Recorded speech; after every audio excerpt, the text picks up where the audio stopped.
Halo teman-teman sekalian, kembali lagi di channel YouTube saya, Stockholder. Dan kali ini kita kembali mau bahas saham yang di-request oleh salah satu subscriber Stockholder ya, dari yang Ananta 1146. Mantap analisanya, request INDF dan KIN dong bang, makasih. Thank you yang Ananta udah request. Nah, beliau ini request saham INDF dan KIN. Keduanya menarik, tapi kali ini kita mau bahas saham INDF dulu. Nah, teman-teman stay tune terus di channel ini ya. Sebelum mulai pembahasannya, kita disclaimer dulu ya teman-teman. Video ini bukan ajakan beli, jual, atau hold saham tertentu, melainkan hanya sharing analisa fundamental suatu perusahaan. Semua keputusan investasi 100% ada di tangan teman-teman sekalian. Oke, tanpa berlama-lama lagi, kita mulai aja pembahasannya saham INDF. Pertama-tama kita masuk dulu ke profil perusahaannya ya teman-teman. Nah, INDF ini adalah perusahaan induk ya. Dia punya 4 divisi, yaitu Consumer Branded Product, Agribisnis, Bogasari, dan Distribution. Nah, teman-teman juga harus paham ya, INDF ini adalah holding company ya teman-teman, bukan operating company. Nah, apa sih bedanya holding company dengan operating company? Operating company itu perusahaan yang murni beroperasi seperti layaknya perusahaan ya, dengan tujuan utama untuk memperoleh keuntungan. Sedangkan pada umumnya holding company itu didirikan bukan untuk beroperasi dengan tujuan utama memperoleh laba ya, tapi untuk tujuan lain. Nah, salah satunya bisa protection of asset. Ya, ada juga yang bertujuan meningkatkan aset pemegang sahamnya. Contoh Berkshire Hathaway ya, miliknya Warren Buffett. Kalau di Indonesia ada Saratoga Investama. Nah, di case Indofood, hemat saya sih tujuan pendiriannya adalah untuk protection of asset. Sebagai contoh kita lihat sebagai holding company dia mempunyai 4 divisi ya. Yang pertama Consumer Branded Product, Grup Bogasari, Grup Agribisnis, dan Grup Distribusi. Nah, dari grup CBP ada anak perusahaannya juga di Bursa Efek, yaitu ICBP. Dari agribisnis ada LSIP, ada SIM. Nah, mereka inilah operating company atau subsidiaries dari INDF. Nah, kenapa sih dibikin holding? Salah satu dari sekian tujuannya adalah protection of asset. Sebagai contoh, misal INDF beroperasi tidak sebagai holding nih, misalnya. Artinya keempat divisi ini adalah satu entitas. Jika suatu saat grup agribisnis ini tiba-tiba merugi, yang divisi agribisnisnya nih, dan ruginya besar, maka grup lain itu harus menutupi kerugiannya ya, karena mereka merupakan satu entitas. Nah, aset dari divisi lain itu tidak terproteksi. Apabila kalau parahnya, misalnya agribisnisnya bangkrut gitu, yang lain juga harus bertanggung jawab. Nah, lain cerita kalau operating company ini berdiri sendiri-sendiri ya, sebagai satu entitas. Jadi masing-masing satu entitas. ICBP satu entitas, LSIP satu entitas, SIMP satu entitas, begitu. Bogasari satu entitas. Nah, kemudian ada satu holding yang jadi induknya yaitu NDF. Jika salah satu entitas misalnya LSIP bangkrut misalnya, maka aset entitas yang lain itu aman. Tanggung jawabnya jadi hanya terbatas pada LSIP saja. Nah, INDF sebagai holding hanya kehilangan satu perusahaan saja. Dia tidak harus bertanggung jawab atas semua kerugiannya. Jadi bisa dibilang protection of asset ya, sorry teman-teman. Nah, dengan adanya holding ini juga lebih gampang ya untuk mengontrol. INDF ini tinggal pegang aja 50% plus 1, maka ya sudah bisa mengontrol jadi pengendali. Nah, semoga teman-teman juga ada gambaran ya tentang konsep holding company ini ya. Nah, next kita masuk ke produk dari INDF. Kalau produk sih saya yakin teman-teman udah pada tahu ya, dari grup CBP ada mie instan, Indomie, Supermie, Dairy, Indomilk. Kemudian dari grup Bogasari ada tepung-tepungan, ada spaghetti. Dari grup Agri ada Bimoli, mentega ya. Ya saya yakin teman-teman udah pada familiar ya dengan produknya. Nah, next kita masuk ke kepemilikan saham. First Pacific Investment Management Ltd ini memiliki 50,07% dan sisanya dimiliki oleh masyarakat. Nah, First Pacific Investment sendiri adalah investment holding company yang dimiliki oleh Anthony Salim sendiri ya. Nah, dia tuh berbasis di Hong Kong. Nah, kenapa dia bikin holding di Hong Kong? Kalau menurut hemat saya mungkin karena regulasi perpajakan di sana mungkin lebih menguntungkan ya untuk holding company. Karena setahu saya tidak kena pajak dividen ya di Hong Kong ya. Nah, kita tahu holding company ini kan dapat dividen dari perusahaan anaknya ya. Jadi kalau mengacu regulasi di Indonesia, dividen tuh kena pajak ya teman-teman. Mungkin seperti itu ya kira-kira pertimbangannya.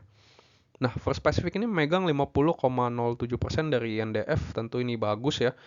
Artinya pendirinya confident dan juga memang dari keluarga Salim ya pendirinya. Nah, ini juga menunjukkan stability dan GCG yang bagus ya. Dan hemat saya juga rasanya nggak mungkin kalau Anthony Salim ini menjual Indofood terus rela kehilangan kontrol atas anak-anak perusahaannya. Itu kemungkinannya sangat kecil sekali ya. Jadi kalau menurut saya ini menandakan perusahaan yang stabil dan safe aja gitu ya. GCG-nya bagus begitu ya teman-teman.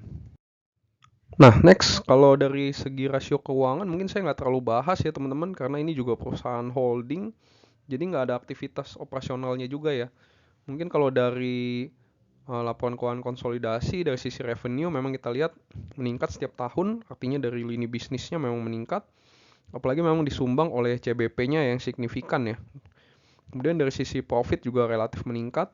Untuk kalau perusahaan holding kita mau lihat ekuitasnya ya, dari sisi ekuitas juga meningkat setiap tahun. Artinya ya ini bagus ya teman-teman. Nah, next dari sisi valuasi. Nah, perusahaan holding ini kan tidak beroperasi seperti perusahaan lainnya ya teman-teman. Jadi kita nilainya dari mana? Sebetulnya kita bisa nilai dari seluruh laporan keuangan anak-anak perusahaannya. Tapi ini juga sulit ya, karena kan ada yang di-disclose seperti ICBP, LSIP. Tapi ada juga yang sulit mendapatkannya dan nggak di-disclose ya teman-teman. Nah, ini bisa jadi juga alasan kenapa valuasi perusahaan holding itu rata-rata at discount ya teman-teman. Seperti Saratoga, Indika, BMTR itu jarang ada PBV-nya di atas 1 ya. Karena investor tuh sulit untuk tracking anak-anak perusahaannya. Sehingga investor tuh memfaktorkan hal-hal ini sebagai diskon. Nah, tapi kita coba memvaluasi INDF ini ya teman-teman. Sebetulnya cara yang benar ya kita hitung semua aset bersih dari perusahaan anak tersebut. Tapi tetap ini juga sulit ya teman-teman karena kesulitan data ya. Nah, jadi kalau menurut saya yang pertama kita bisa pakai asset based valuation. Jadi kita menghitung aset bersih perusahaan, yang paling gampang kita bisa pakai PBV aja ya, price to book value. Nah, kita lihat harga INDF sekarang di 6.400, book value-nya 6.650. Nah, artinya PBV-nya ada di 0,96. Nah, di sini juga ada faktor goodwill ya, teman-teman. Ada nama besar Indofood, nama besar Anthony Salim di sini. Jadi balik lagi ke penilaian para investor. Di samping itu berita positif, berita negatif juga bisa mempengaruhi ya. Walaupun nggak banyak ya teman-teman. Tapi kalau hemat saya sih, kalau INDF sampai PBV 2 itu menurut saya sulit ya teman-teman. Palingnya di kisaran 1,1, 1,2, 1,3. Terus dia koreksi lagi sedikit. Jadi harganya segitu-segitu aja emang ya teman-teman. Nah begitu. Yang kedua kita bisa pakai return on equity. Nah, untuk menghitung return dari aset bersih perusahaan. Di sini menurut saya kita bisa pakai angka 15% ya sebagai benchmark. Kenapa 15%? Karena kalau deposito kan returnnya 6%. Ya kita mau 2 kali deposito 12%, tapi kan ini dalam bentuk kenaikan ekuitas ya.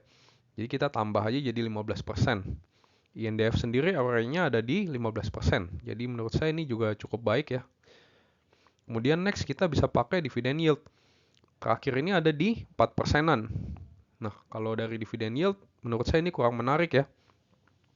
Nah, jadi berdasarkan hal-hal di atas, kesimpulannya ini juga alasan INDF ya harganya segitu-gitu aja ya. Pertama karena dia holding company, jadi investor juga untuk menilai berdasarkan asset based valuation ini juga sulit dan juga agak rumit ya.